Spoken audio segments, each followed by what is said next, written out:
Thank you for having me come today and present our new course called Managing Within the Law. Our course is meant to be an interactive course. You'll receive the materials emailed to you after the session today. Don't hesitate to ask any questions. Let's get started. We have a packed agenda today. We're going to teach you about hiring and onboarding the right talent.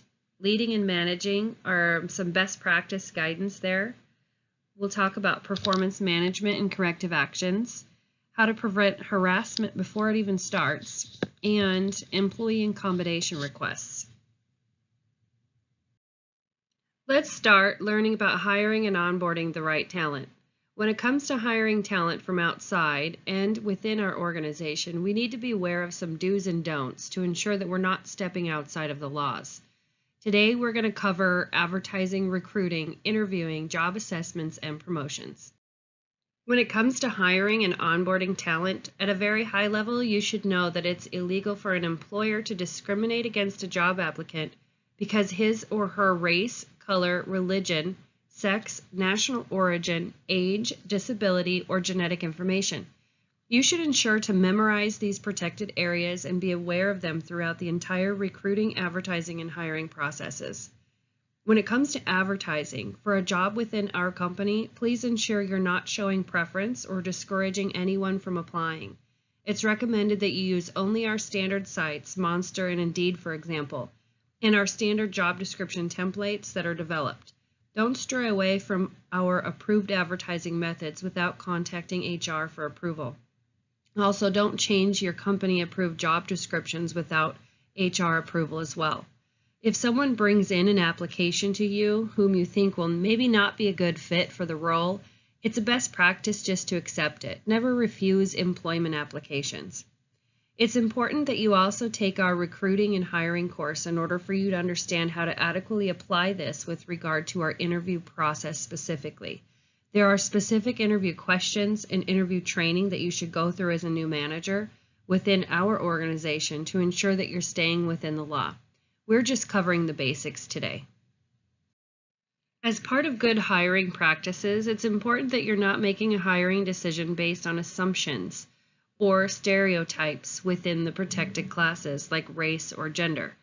Make sure you are taking good notes that are relevant skills and behaviors aligned with the roles that you're hiring. Never take notes or make comments on your interview guides or interview forms about the protected areas during the interview processes.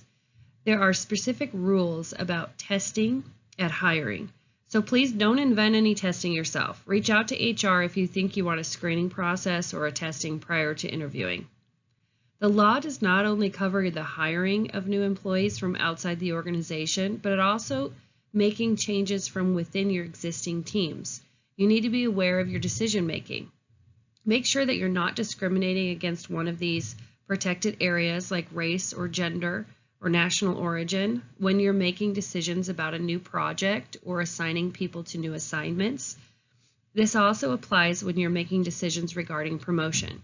The best guidance here is to ensure you're involving your HR partner regarding these decisions for promotions or new assignments to ensure that we are staying within the law. Now let's move on to another topic, leading versus managing your team. We've outlined some general expectations within managing and leading your team that we'd expect all of our leaders in our organization to do. When used at the right times, we limit our risks of legal issues. The most important thing to remember is that our laws enforced by the EEOC say that it is illegal to discriminate against someone because of that person's race, color, religion, sex, national origin, age, disability, or genetic information. We also can't have policies or practices which would have a negative effect on applicants or employees in all of these areas. Your role as managers is to enforce the policies that we have, but also you're expected to lead the team to success through motivation and inspiration. You wear both hats, manager and leader, in many areas of your role. Check yourself based on the situation you're in with your employee. Are you doing both managing and leading? Your role is to find the best people for the job without putting us at risk of violating the law against the protected classes. You're also in charge to welcome new employees to the team. Do this consistently during our onboarding processes and treat all employees the same. Deliver excellent onboarding programs. When it comes to onboarding training, don't make judgment or assumptions about who needs what. Apply our trainings consistently across all employees to ensure everyone gets equal treatment. Get new teammates involved, introduce them to everyone consistently, and provide resources for integration for our new employees. Your role is also to regularly define expectations consistently across all of your staff. Educate them on our policies and processes up front. Rarely, if ever, miss your one-on-ones. Even if your top producing teammates and best employees aren't needing time with you, it's important everyone gets equal time and attention from their leader. Document goals and progress for each employee consistently. This is a management skill you will need to master, the documentation. Address issues head-on and proactively when they arise, and they will happen. Whenever we're leading people, some conflict will always arise. It's our job to address these issues proactively to avoid escalation and potential legal disputes. You should deliver feedback regularly to your employees, and they should feel as if it's a regular part of our culture. Explain observations in specific, factual, and constructive ways. Strive to leave out the judgment and observe the effectiveness of the specific job skill, not the person. Gather feedback from others. Your point of view is not the only point of view. Make sure to gather from others, teammates, coworkers, and other leaders. Sometimes it's good to have another supervisor maybe observe a skill when it's hard for you to not be judgmental. And if you're unsure if you're being biased or not, have another supervisor or mentor observe that. Again, honor your one-on-ones. Be consistent with the time you provide to each employee. Fulfill your coaching expectations. If you say you're going to follow up with something, make sure that you do follow up. Work with your one-on-ones to understand your career goals for your employees. It's important for you to understand this to work to grow your people's skills. Identify strengths and opportunities based on factual observation and help others understand their performance this way. Encourage and provide support to improve their skills. You need to be fair, clear, and informed when evaluating your staff's work. You also should not forget to celebrate the team's accomplishments openly and often. Don't create a culture where you're always evaluating. There should be ample time to celebrate your folks. Make sure you take time for this so that your team knows they are progressing. Use the most current templates for corrective actions. Be accountable for the accuracy of your information. Know when to lead and when to manage. Can you think of different examples of this? Be clear about your role as the leader in that you're here to help coach, guide, and partner with your employee to help them become the best that they can in their role and help them through their development as they grow into new and future roles within our organization. You should also, and most importantly, lead by example. It will be so hard for you as a leader if you're not leading through those policies that we have and following them yourself. It will become hard to hold your folks accountable and uphold our policies if you're not setting the example. Now, let's transition into performance management. Most Americans work under an employment at will doctrine that stipulates that both employer and employee can terminate a working relationship at any time and for any reason other than those explicitly covered by the law. Our current EEOC laws state that an employer should not take into account a person's race, color, religion, sex, including pregnancy, national origin, age, disability, or genetic information when making a decision about discipline or firing someone. At the end of today's session, you'll understand how our performance management process works and our behavioral expectations for employees in order to be consistent as leaders. You also understand the fundamentals of critical conversation techniques and when to leverage HR versus using your discretion. As you are all managers who will be executing for our organization, you will learn appropriate documentation and about specific actionable and defendable conversations.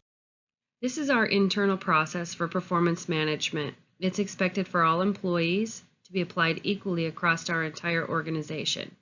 If there are changes to these timelines, HR will communicate them broadly and will follow it together.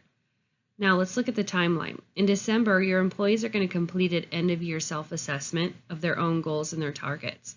Once they submit that to you, in January, you'll start to complete the reviews based on those self-assessments. You'll also have non-biased factual information from stakeholder feedback, and you'll submit recommendations for the salary adjustments and promotions. In February, you'll have your year-end performance and reward conversations. We have a month in there for making sure everything happens within our tools and systems and for HR to evaluate. And then in April, everything is effective. We want to make sure that we involve our HR partners in every step of the process to help us avoid any unconscious bias or illegal behaviors. They will help to complete and review salary and promotion recommendations analysis for us and provide us with feedback in which we may need to go back and forth to make changes. Please make sure you involve HR whenever needed with any difficult review conversations in February. They can help role play with you prior to your delivery. For example, when we move someone from part-time to a salaried role, there are legal requirements we need to follow, and HR will help guide us through to make sure we're on the right track from a legal perspective and our decisions are accurate. Now that we understand the review process, let's think about delivering the corrective action. The best defense here is a good offense. You should always be specific, situational, timely, and policy-based when you're talking about correcting behavior. Strong defensible documentation can become evidence in a case in court of law. It should contain observations with no judgment. It should set expectations for the future and record specific action. It also can strengthen communication between you and the employee. There's always something about having it written to the employee that makes it real. It also can be used for training and development and performance improvement plans. Now let's talk about good documentation. Before saving or having an employee review or see any documentation you've created, make sure it meets these standards. What is it? It's very specific, it's objective, it's job related, timely, relevant, and an opportunity for an employee to improve.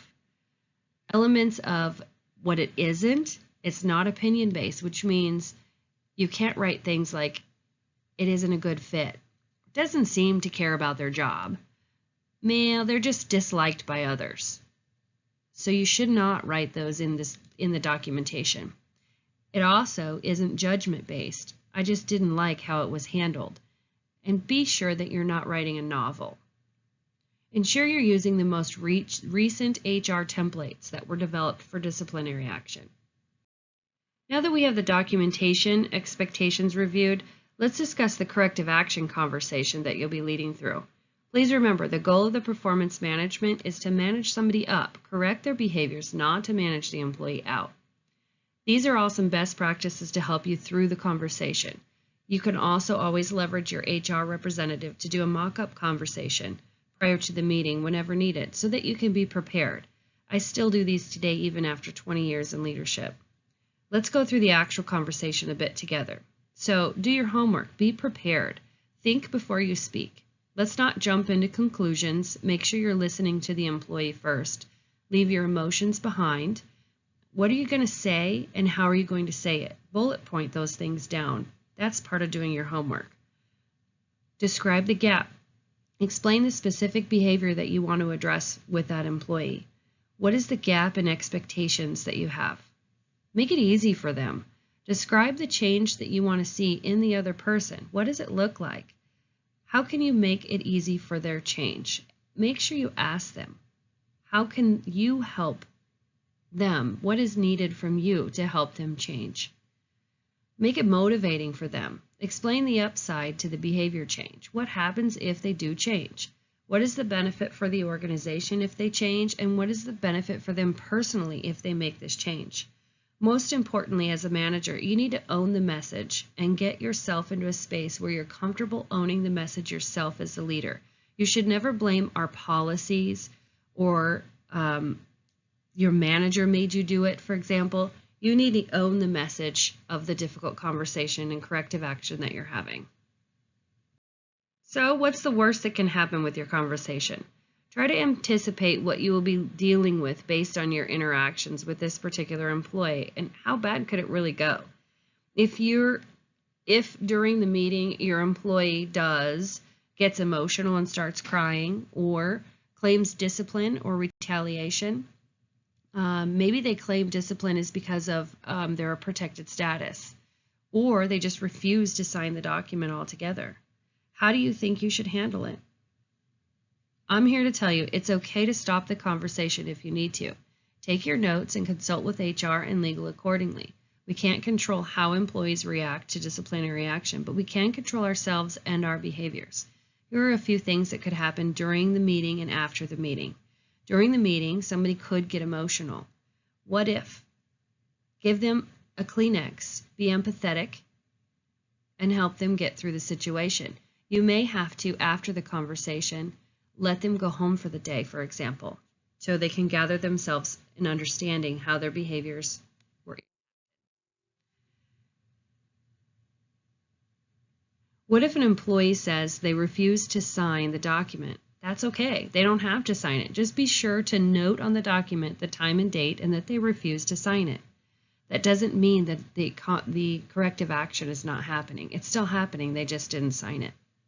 There's lots of behaviors that can happen after the meeting. An employee may start discussing the corrective action with other employees. They might post about the experience on social media. They might just stop coming to work altogether. All of these behaviors, be prepared as the manager for all of these behaviors during or after the meeting. And your HR manager or leader can help you work through some of these situations. Now that you're familiar with performance management and how to have those difficult conversations and some things that might happen in them, let's talk a bit about behavior management. Discuss how to prevent harassment and discrimination before it even starts. We'll define and teach you how to recognize inappropriate conduct. As a best practice, no person in management or in a supervisory position shall have a family or romantic or sexual or dating relationship with any employee who you supervise or whose terms or conditions of employment you may actually influence. Let's define, we'll teach you how to define harassment and discrimination. We will also teach you how to respond and recognize inappropriate workplace conduct. All right, let's go. So what is harassment and or bullying? You may have heard of the term harassment, or you may have heard of your workplace bullying. I've lumped them together. Harassment is severe and pervasive conduct or actions based on race, religion, sex, national origin, age, disability, genetic information, pregnancy, sexual orientation, gender identity or expression, military membership, or veteran status, or as otherwise defined by law. Bullying is also inappropriate conduct that is unacceptable in the workplace. Inappropriate jokes, name-calling, humiliation, intimidation, gossip, aggressive emails, and other unprofessional actions are examples of harassment and bullying. Both behaviors can exist at any level. They can be supervisors, subordinates, co-workers, and colleagues, even customers or even clients. There are many legal standards regarding harassment and discrimination found in various laws that you should be aware of. On the slide that we have Title VII, which prohibits discrimination based on race, color, religion, sex, national origin in organizations of greater than 15 employees. The American Disabilities Act, you should know, is a general rule that we can't discriminate against a qualified individual with a disability because of the disability. The Equal Pay Act prohibits sex-based wage discrimination between men and women in the same job that requires substantially equal skills, effort, and responsibility. ADEA, or Age Discrimination Employment Act, this prohibits age discrimination in employment decisions with organizations greater than 20 employees, and it applies to workers over 39 years old. GINA, or the Genetic Information Laws, state that it's illegal to discriminate against employees or applicants for jobs because of genetic information.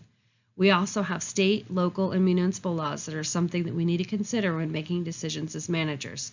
I don't expect you to be experts in all these laws. Just be aware of them, so when you need to be an expert or when you need to get an expert, you can reach out to your HR partner for help. Okay, so now we can dig into harassment in a little more detail. What is it? Further defined. Quid pro quo. This means it's something for something, or a favor for a favor. Quid pro quo. Harassment is that we can't hire, promote, discipline, separate an employee based on sexual demand or favors. A supervisor having sex with another employee in exchange for overlooking performance issues, maybe they're late arriving to work or their excessive attendance occurrences, this is illegal. There may be a threat of demotion or discipline if they don't, or it may involve a person in a position of power. It doesn't have to be severe or pervasive to be harassment. Within a hostile work environment, this means that there's unwelcome verbal or physical conduct of a sexual nature that is both severe and pervasive. It can include offensive remarks, jokes, emails, comments, text messages about a person's sex, offensive comments about people in general. Both victim and the harasser can be either a woman or a man, and the victim harasser can be of the same sex. It doesn't have to be just men and women. And to have a hostile work environment, it can occur at all levels within the company. It doesn't have to be leader and subordinate. So I threw a lot of definitions about harassment from a legal perspective in the previous slides at you. Let's look about how does this really look when it's in action in you as the manager. Let's take race, for example.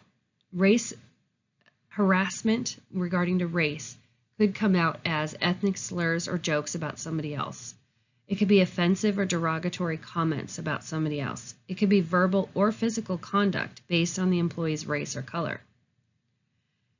So it could not just have to be something that's said, it could be something that's gestured as well. When it comes to religion, an employee may be antagonized or ridiculed because of his religious beliefs. A coworker may preach, for example, their beliefs that somebody does not necessarily want to hear. And we could refuse to accommodate religious practice when it's reasonable and somebody's asked for it. Say they need every Sunday morning off work to go to church, but we're not accommodating them.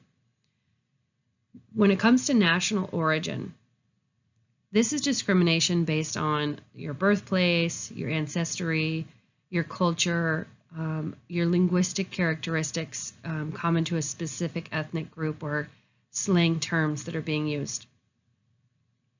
For disability, when a disabled worker is constantly subjected to pervasive and severe harassment due to his real or perceived disability, that would be a type of harassment.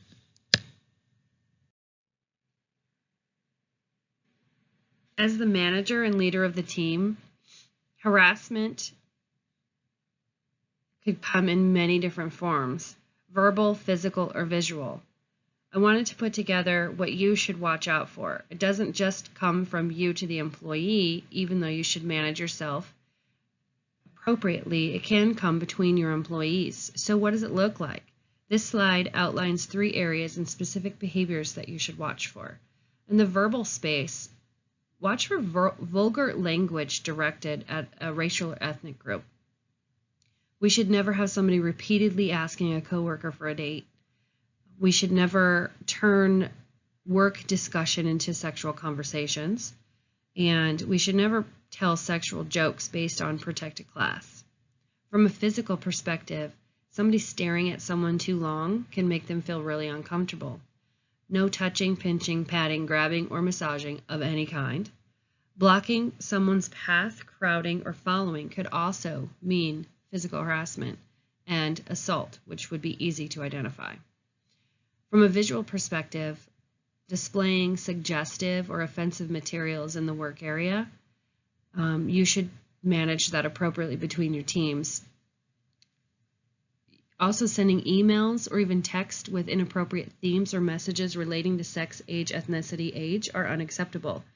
Giving inappropriate gifts on Valentine's Day may be an example of making somebody feel uncomfortable who may not have wanted that gift, but it's a visual. Can you think of any other? As the leader, it's important that you know that it's illegal to retaliate against an employee. Retaliation is defined as a manager may not fire, promote, harass, or otherwise retaliate against an individual for filing a complaint of discrimination, participating in discrimination proceedings, or otherwise opposing discrimination. The same laws that prohibit discrimination based on race, color, sex, religion, national origin, age and disability, and genetic information also prohibit retaliation against individuals who oppose unlawful discrimination or participate in an employment discrimination proceeding. Retaliation has 3 components to be a valid retaliation claim per our EEOC. It should first have an employee participating in a protected activity. Second, an adverse action is taken by a manager or an employee against an employee. And third, a causal connection between the connected activity and the adverse action has to happen. Retaliation isn't an excuse for an employee not to have discipline. Employees aren't shielded from discipline when they believe retaliation is happening. Ensure your employee knows that we are consistent in applying discipline and we enforce our policies. This is a workplace with regular conflicts and issues among employees, and not everything is retaliation. Our best defense is to consistently and appropriately apply discipline. As a manager, you may be approached by an employee for a reasonable accommodation while hiring for a role or when someone is already in their role. Qualified individuals should not be discriminated against if the individual can perform the essential functions of the role with or without a reasonable accommodation. This is determined on a case-by-case basis. No accommodation is required if the employee is not qualified for the role. So let's dig into accommodations a little bit more. Employees will not likely mention the ADA or use a phrase, "I need reasonable accommodation." You need to make sure you're listening for cues that may come up during your performance or maybe your behavior conversations or one-on-ones. Some examples may include, "My back hurts, I need to stand up every hour." Or, "Hey, I need a magnifier on my computer screen, my eyes are not seeing as well, I need to see it better." Those may be coming forward as potential accommodations. Whenever an employee accommodation comes to you, reach out to HR to ensure to work through the suggested process for assessing what should be reasonable. While you're working with your HR partner, he or she will follow policy guidance for reasonable accommodation and follow this process for assessing what is reasonable. They'll look at the particular job, its purpose, and essential functions. They'll consult with the individual with the disability to identify potential accommodations. And if several accommodations are available, we'll want to make sure that the preference is given to the individual on which accommodation they prefer. The 3 biggest areas of accommodation today are around headaches, backaches, mental difficulties like depression, or attention deficit disorder. Doing your best as an employer to accommodate your employee maximizes the employee experience and it minimizes our risk. You've made it through the course, but just remember you're not alone. I've referenced using your HR partner several times throughout the slides. It's important that you develop a strong relationship. Some examples of when to reach out include claims of discrimination, corrective actions, harassments, during performance management processes. If you need a legal advice, maybe you want to change a job, maybe there's a request for accommodation coming from an employee, or you just need help interpreting a certain policy.